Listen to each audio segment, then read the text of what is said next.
Hey guys, Mike here, the Detroit Borg, with a look at the iPhone 5C. So this joins the iPhone 5S as part of Apple's new range of iPhones for 2013. Now the 5C is kind of famous for the fact that it's now made out of plastic and available in a variety of colors, from green to pink or kind of a salmon color, to yellow, to blue, to white. And the version I have here is white. Now these are just the back shells, if you're wondering, so I didn't buy all of these phones. Just want to give you an idea of what each shell of these devices looks like. So we're going to take a look at the white version in full here. So you can see the packaging, iPhone 5C, very different from the iPhone 5S or any iPhone before it, which usually comes in kind of a cardboard box like this. Instead we have this kind of iPod-like box with this clamshell crystal case, have this little sleeve surrounding it. So let's go ahead and pull that off. Now the iPhone 5C is basically the iPhone 5 with a larger battery, a better front-facing camera, a slightly larger battery, I think it's about 5%, and it's been redesigned with this plastic shell, possibly to reduce costs, so they can produce more of these and sell more of them at a lower cost, but it retains all the same specs, the same camera, the same internal specs with a 1 gig of RAM, the same A6 processor, everything like that, and the same Retina display. And of course you now have the option to pick a color you want, and this also has a variety of cases that match the colors of the iPhone 5C. So you can see you have one of each. And there is also a black one, and unfortunately there is not a black iPhone 5C, so maybe they'll add that in the future. Maybe they have no intention of releasing a black iPhone 5C. Now this is available in two capacities, 16 and 32 gig, and off contract this price is at $549, and add $100 more to get to 32 gigs, and on contract it's $99 or $199. So it's $100 savings over the iPhone 5S, at least at the base price. Now you can see here that we have the white version and we have the matching white wallpaper, which is the default wallpaper. Basically every 5C comes with its default color matching wallpaper. Of course you can change that if you prefer, but it's always been emphasized with iOS 7 that the user interface and the design of the user interface complement the hardware, so that's one way of bringing the hardware design to the software end of the phone. Now I actually really like this packaging, much better than the iPhone 5S. So you can see we have our black Apple logo, the iPhone 5C branding on the bottom. On the back we have the contents that are in this container, all your IMEI serial number information on the back. So like an iPod here, we have a little tab here to open up, so I'm just going to peel this open. Alright, so let's go ahead and lift the lid to reveal the iPhone 5C. So you can see it's just like an iPod Touch. It's kind of mounted in this tray here. It's got a kind of a faux screen label over the top of it. And behind that is just a little piece of paper here. Hello, you can see the phone right behind it. We'll set this aside for just a moment while we get through the contents here. So iPhone 5C basically tells us the buttons. Of course, we're pretty familiar with an iPhone at this point. Sleep wake button, the ring silent switch, volume buttons, lightning connector, and home button. Of course, this does not have Touch ID like the iPhone 5S. If you take this off, we should find other things in here, including our SIM ejection tool. And we have, looks like iPhone info. So even though this is an AT&T version, I believe I bought this off contract. So this is an off contract version. So I do get a SIM ejection tool, and you have the Apple stickers. Now inside, just like the iPhone 5C, we have our lightning connector, our lightning cable for charging and syncing. We have our ear pods complete with the case, so that includes the remote control and microphone, again just like the 5S, and we have our compact wall adapter. Again, that little green dot basically means that this is not one of the recalled units that dates back quite a few years to the original iPhone. So you can see that design has not changed in a while. Alright, so I'm just going to lift up the plastic. So you can see that all iPhone 5Cs have a black screen. There is no white screen option available. So we're just going to bend this tray back. It releases the phone. And we can keep that all together and take a look at the 5C. Now the first thing I noticed when handling the 5C is just how much heavier and denser it feels compared to the 5S or iPhone 5. This weighs about 4.6 ounces on my scale, and the iPhone 5 and 5S weigh about 3.9 ounces. So there is a bit of a weight gain with the 5C. Now taking a look at the design of the phone, you can see the iPhone branding on the back, which is now sporting that thinner iOS 7 font. So if you look at something like the iPhone 5, you'll see there's a slight difference difference there. It's a little thinner. Up top, we have our Black Apple logo, which is universal to all the iPhone 5Cs. So no matter what color, you get that Black Apple logo. Up here, you have your single LED flash and your camera. This is the same 8-megapixel iSight camera with that 5-element lens from the iPhone 5. And you have your microphone right next to it. So in fact, if we grab an iPhone 5 here, you can see there's a slight simplification of the materials used here, so you don't have those metal rings around it. Same with the iPhone 5S, which also has a simplification of the materials used, so fewer parts with the iPhone 5S. Up here you have your color matching plastic sleep-wake button, which feels pretty tactile. You have your SIM tray here, which again is a nano SIM, so let me go ahead and inject that for you so you can take a look at that. So this is the SIM-free version, so I should not have any SIM in this model. So there you go. You can see it's a plastic SIM tray versus the metal SIM trays you get with the metal iPhones. Up here you have your mute switch. You have your separated volume controls, volume up and down, and they're pill shape versus the round shape of the iPhone 5 and 5S. Now on the bottom you have your headphone jack and your mouthpiece, so that is the microphone. You have your lightning connector with the screws flanking that and your speaker. So you can see that the inserts here are all black, which matches the black screen. So here you have your home button, which is a typical home button. It's not one of the Touch ID sapphire crystal home buttons. And you have your earpiece, you have your improved front-facing camera along with the kind of invisible proximity sensor and ambient light sensor. Now just to compare this to the iPhone 5 and 5S, you can see the design is a little thicker with that thicker plastic shell, and you can see the ports are a little simpler. You don't have all these micro drilled holes for the microphone and speaker. It's just a simpler setup here. We have the buttons in the same position here, of course, and same up here. And on the right side, you have your SIM tray again, nano SIM tray, just like all the other iPhones except for the 4S. All right, so let's go ahead and boot this up for the first time. This, of course, is preloaded with iOS 7. And at the time of launch, it does need to be updated to iOS 7.0.1, which I'll do as soon as I get it booted up. Before I continue, I should also mention that this also has redesigned antennas, which are now compatible with a variety of LTE bands. This is one of the most universal phones out there, just like the iPhone 5S.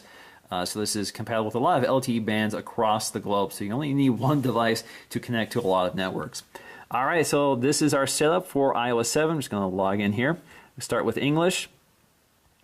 Let's go to English and United States. We're going to log into my Wi-Fi network. Now I do need a SIM card to activate this device, so let me go ahead and install one. All right, so I'm just going to agree to the terms and conditions. Agree. Yes, I want to use iCloud. Yes, I want to use Find My iPhone. I also want to activate iMessage and FaceTime, but of course it's showing my phone numbers, which I don't want to share, so click Next. Now it's asking me if I want to create a passcode. I'm going to say not right now, so do not add passcode. Continue. And yes, I want to use Siri. And yes, let's automatically send diagnostic information. Register with Apple. Click Next. And welcome to iPhone. So let's get started. So here is our default home screen, and as you can see, we have our matching wallpaper and iOS 7 loaded. Now, as I mentioned, the iPhone 5C is basically an iPhone 5 with a slightly larger battery and a plastic shell. And if we look at our Geekbench scores, that pretty much confirms it. So we have a ARM processor clocked at 1.3 on the iPhone 5. Looks like it's clocked down on the iPhone 5C. I'm not sure why that is. So it's 1.26 gigahertz. But if you look at our benchmark, you can see also 1 gig of RAM. If we look at our benchmark scores, you can see they're pretty much evenly matched here. So slightly better on the 5C. That's just, you know, variability in the testing here. But otherwise pretty close. Certainly a big difference from the iPhone 5S, which more than doubles the performance of these devices. So as we thought, this is pretty much an iPhone 5 in terms of specs and performance. All right, so let's quickly cover some of the features of iOS 7, and one of the most handy ones is Control Center, which is available on the lock screen or the home screen or from any app. Basically, no matter where you are on the screen, just swipe up from the bottom and you get access to this quick control panel. So you can toggle things off and on from up here. So you can toggle on airplane mode, Wi-Fi, Bluetooth, do not disturb, and screen rotation lock. So there you go. You can also change the brightness, so that's kind of handy to have. You can also control your media, so whatever media is currently active, you can control here both the volume and the track. You also have AirDrop, which is new with iOS 7. You also have AirPlay, so if you activate AirPlay here, you can see all your AirPlay devices on your network. You also have things like this flashlight feature, which I actually use quite a bit. You have your timer and clock settings.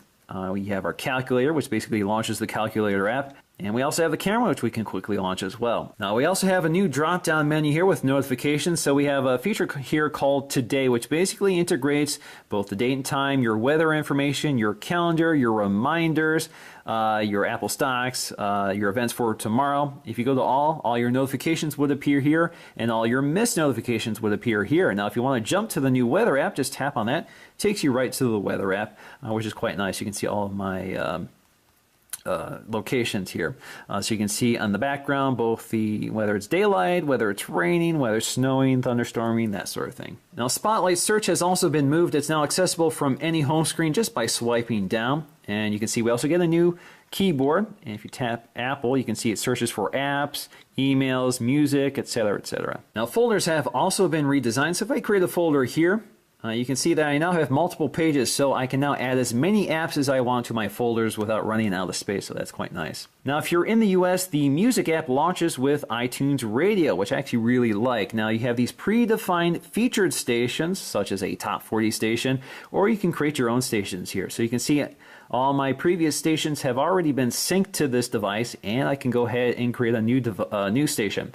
So here I can create a genre, or I can create a station based on an artist. So for example, let's do Pearl Jam.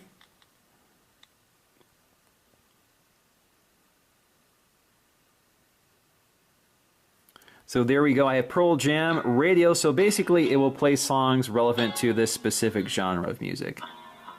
We also have a new multitasker here, so you just double tap the home button and you get this sort of card viewer, and you can tap on any one of these to launch that specific app, or if you want to close them, you just swipe them out of the way, or you can use this two-finger gesture to swipe more than one out of the way. Now, Safari has also been heavily redesigned, so for example, I can open up a website, I can go to tabs to view all my open pages, or I can create a new tab and open up something else. So let's go to Wikipedia.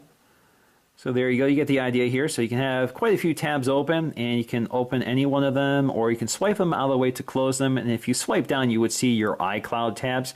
You can also quickly jump to private mode, close all. So get you to that private browsing mode. You can see it turns into that dark color. If you want to get out of that, just unclick it, takes you back to normal. Now, we also have lots of new wallpapers to pick from. In fact, we have wallpapers that match whatever color you have or whatever color phone you have. You have more colorful wallpapers, etc., etc. Now, the default wallpaper on the other devices is this one. So if you don't have an iPhone 5C, if you have an iPod Touch or an iPhone 5S, you get this default wallpaper. So we set it to both. Now, the good thing about this wallpaper is that it allows me to demonstrate another feature with iOS 7, which is the parallax effect.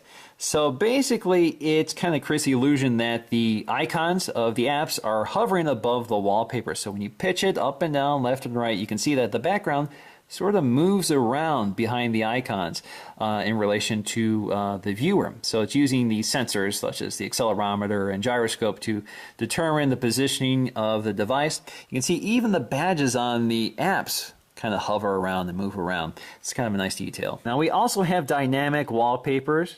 So this happens to be my favorite one. So if I set this to both, basically this will respond to motion as well. So you don't really see the parallax effect with this one, but it does respond to motion. So if you move it left and right, up and down, you can see that those bubbles kind of move around.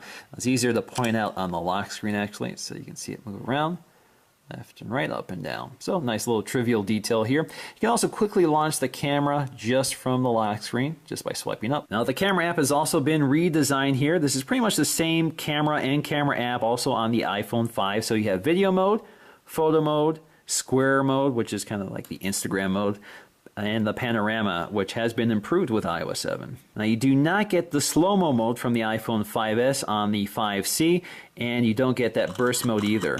So in conclusion, I'm actually surprised by how much I like the 5C. Initially, I was pretty uninterested in it because it's just a simple plastic design, but Apple has done a very nice job with it. I really like the design. It's very comfortable to hold with those rounded edges. We have this nice lacquered polycarbonate plastic, which is still precisely made. It's all unibody, all polished. There are no seams. It's got a very nice, simple design. There's not a lot to look at here. There's not a lot of trim pieces. You got flush glass, flush lenses, simple color matched buttons, which are precisely fitted to the case. So everything just fits perfectly and looks nice. Maybe not as interesting, but I really like it. And I really actually like, especially how the 5C with the white casing looks with this black front panel. I think it looks really sharp with the kind of outline of this white plastic. So definitely a nice design overall. Now, before I leave, what I really like to know from you guys is which color do you prefer? I know there's a lot of options to pick from. I'm definitely a big fan of the white. I think this is what I would go for. And if I was conflicted on which color to pick, basically what I would do is buy one of each of these cases and kind of change it up a bit. So you can maybe buy a white phone and slap one of these cases on and change the color every day, and maybe eventually you'll decide which color you want. So that's kind of an option for you. So that's going to do for me in this video. Please let me know which color you like in the description below, and I'll see you again in the next one.